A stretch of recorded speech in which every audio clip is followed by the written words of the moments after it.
Entretejiendo la historia. 70 aniversario del voto femenino en México. Yucatán.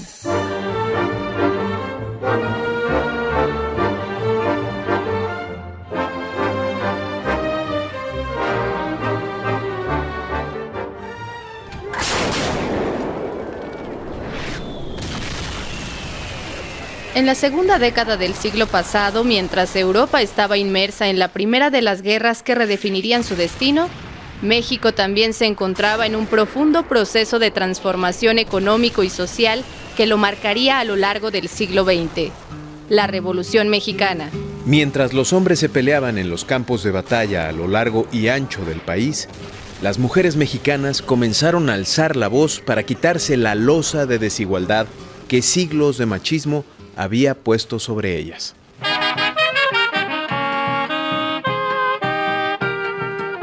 Una parte fundamental en el proceso de emancipación de la mujer fue el de exigir ser parte de la vida pública del país. Para poder abrirse camino en esa dirección, el poder votar era un paso esencial.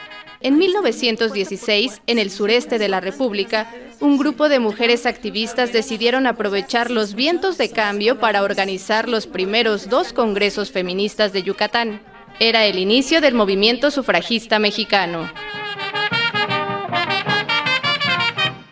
En aquellos congresos que contaron con el aval del gobernador de Yucatán, Salvador Alvarado, se discutieron diversas formas de avanzar en los derechos de las mujeres en el Estado.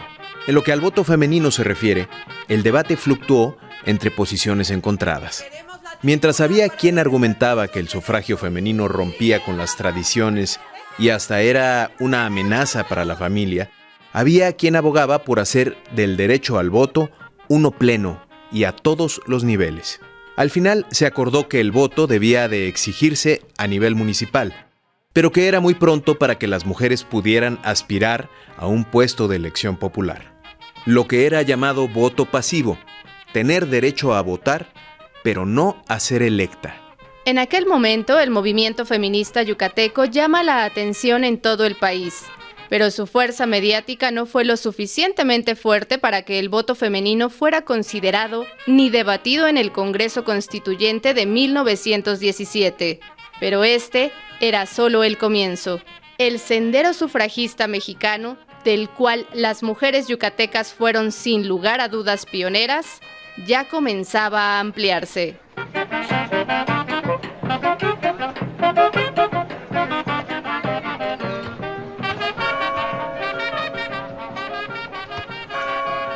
La llama del sufragismo mexicano ya estaba encendida, y no hubo quien la llevara de mejor forma a lo largo de su vida que Elvia Carrillo Puerto. La nacida en Motul desarrolló un sentido social fuera de lo común en una sociedad elitista y muy desigual en lo socioeconómico, como lo era la yucateca en los albores del siglo pasado.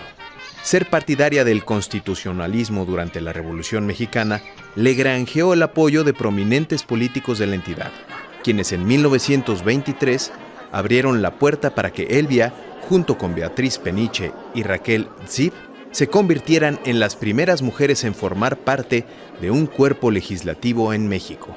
Pero el logro que esto suponía duraría un santiamén.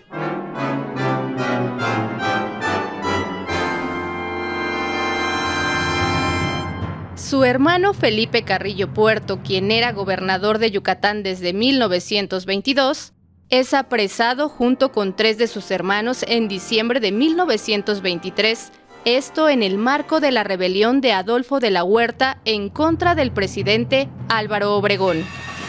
Amenazada de muerte, Elvia huye a la Ciudad de México, en donde se entera que sus hermanos fueron fusilados el 3 de enero de 1924. A pesar del duro golpe, Elvia no cesa en su activismo en pro de los derechos de la mujer. Continuó al hacer política en el Partido Nacional Revolucionario y en 1926 se postuló a una diputación en San Luis Potosí. No logró conseguir el escaño, pero no dejó de organizarse junto con otras mujeres para discutir temas como la desigualdad laboral entre hombres y mujeres, el derecho al divorcio, el amor libre o la educación mixta, laica e igualitaria entre sexos. También fue fundadora y una destacada activista dentro del Frente Único Pro Derechos de la Mujer, el cual durante el gobierno de Lázaro Cárdenas estuvo cerca de lograr el sufragio femenino en toda la República. Yucatán, además de ser la entidad pionera, siempre estuvo presente en la lucha por conseguir el sufragio femenino a través de Elvia Carrillo Puerto.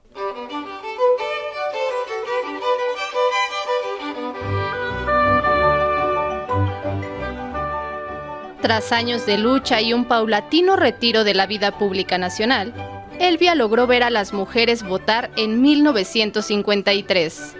Ella era la representante de la valentía de muchas mujeres yucatecas que contribuyeron a hacer del Estado el pionero en el movimiento por el sufragio femenino en México, mucho antes que en los centros urbanos más importantes del país.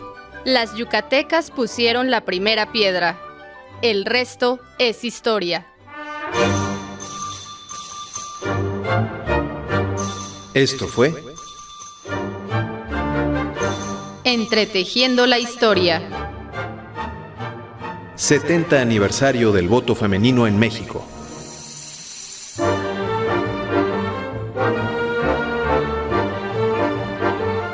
Una coproducción de Radio Educación y el Instituto Nacional de Estudios Históricos de las Revoluciones de México, INERM.